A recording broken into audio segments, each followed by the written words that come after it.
Well, yes, that's my question. Where do our thoughts come from?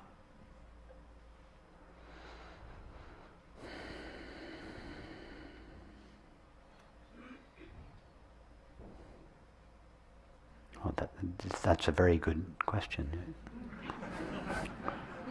If I were to give a name to the place where thoughts come from, it wouldn't help you.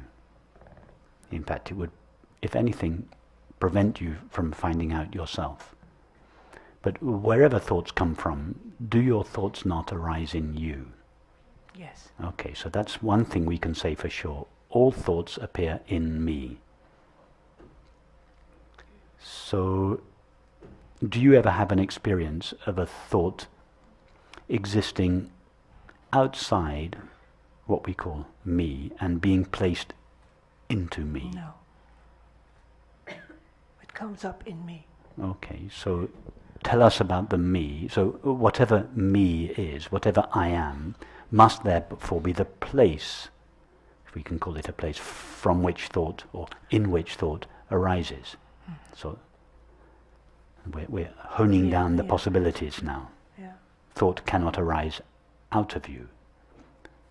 When a thought arises, when it exists, and when it disappears, it always arises in me, it exists in me, and it disappears into me. Have you ever seen a thought leave you and go into something outside of you? No. No.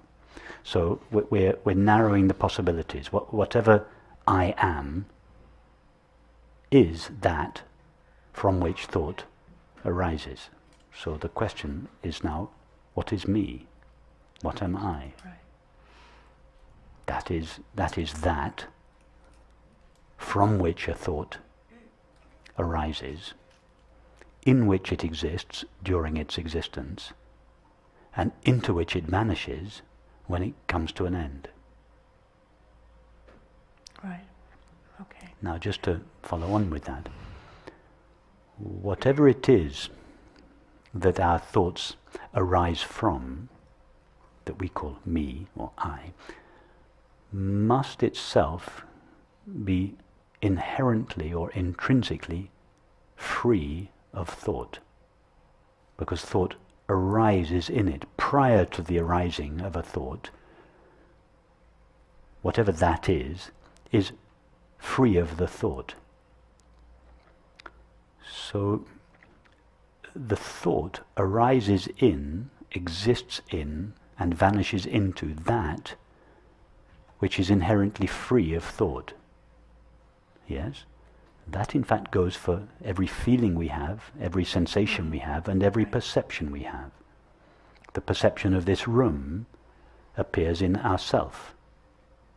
It arises in ourself, and therefore the self, if we can call it a self, in which our thoughts, sensations and perceptions arise, must itself be intrinsically free of or empty of thoughts, sensations and perceptions.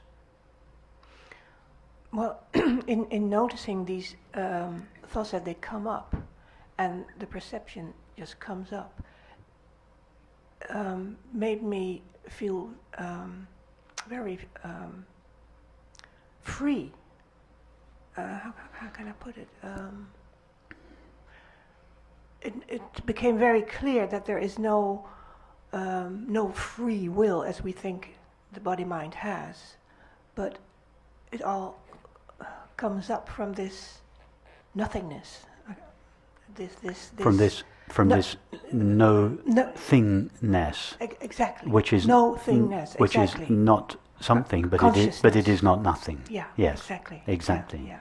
Yes. So But you're right. There may be no individual freedom. Nevertheless, this no-thingness from which all experience rises, being free of the qualities of all experience, is itself absolutely and inherently free. Yeah. And that freedom echoes in each of our minds as the feeling, two feelings. One, I have free will, and two, I long for freedom. The longing for the knowledge, I have free will, is the recognition that the freedom we feel that is at our disposal is an echo in each of our minds of the true freedom out of which all experience arises. And our longing for freedom comes from the knowledge that what we essentially are is absolute freedom itself. And that is why when anyone ever puts any constraints on us, we rebel. Mm-hmm. The freedom you're now talking about is not the freedom I meant when I said we don't have free will, like we're not in the driver's seat. That's what I meant. Yes. But the freedom I felt when seeing these thoughts come from the no-thingness, that gave me freedom. You know, it's not that we don't have freedom. We have freedom, but our freedom is not the possession of a separate person. Right. Yeah. Take the experience of love. We all experience love, yes? None of us would say, I never experience love, or I don't have the experience of love. Now, love is not an experience that belongs to a particular person. The experience of love, just as the space in this room, this is an analogy, the physical space in this room doesn't belong to the four walls of this room. It wasn't generated by this building. It is temporarily contained in this building, but the space in this room actually belongs to a space that is much larger than this room. So the experience of love, which we feel, it is like the space in this room. It doesn't belong to a person. It is all love is God's infinite love shining in each of our minds. It's the same with freedom. The freedom that each of us feels is real. There is freedom.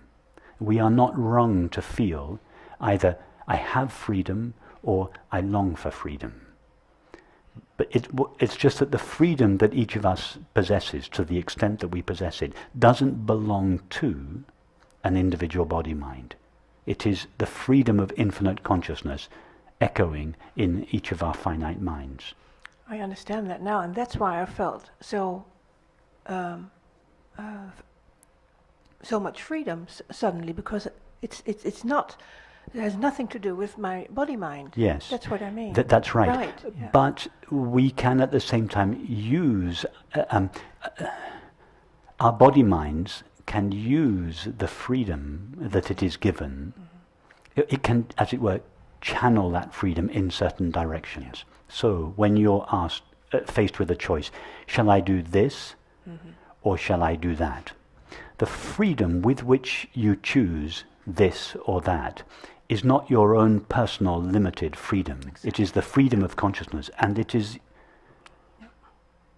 the job of your body-mind to channel infinite freedom in a direction that is either towards this or that, in such a way that it expresses truth, reality, love, intelligence.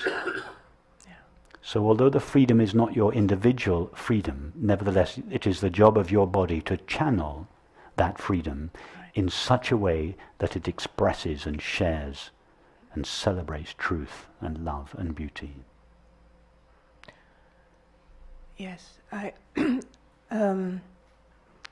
years ago I became a lay Buddhist, and I took the precepts, and well, you know about the precepts, and after some years I discovered that the precepts are not rules, but they are feelings, actions, or whatever that come from yourself, because you wouldn't want to do anything. Absolutely. Exactly. Absolutely. It's inherent. Yes, it is exactly as we were saying last night in the conversation about morals and ethics. Yeah.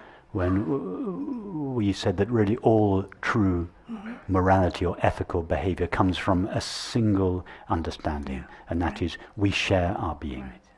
Hence, Augustine, when asked about this, just said, love and do whatever you want. Yeah.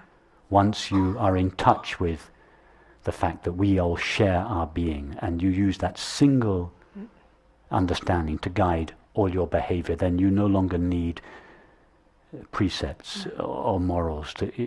This single understanding guides everything you think and feel, and therefore your subsequent activities and relationships. Yes.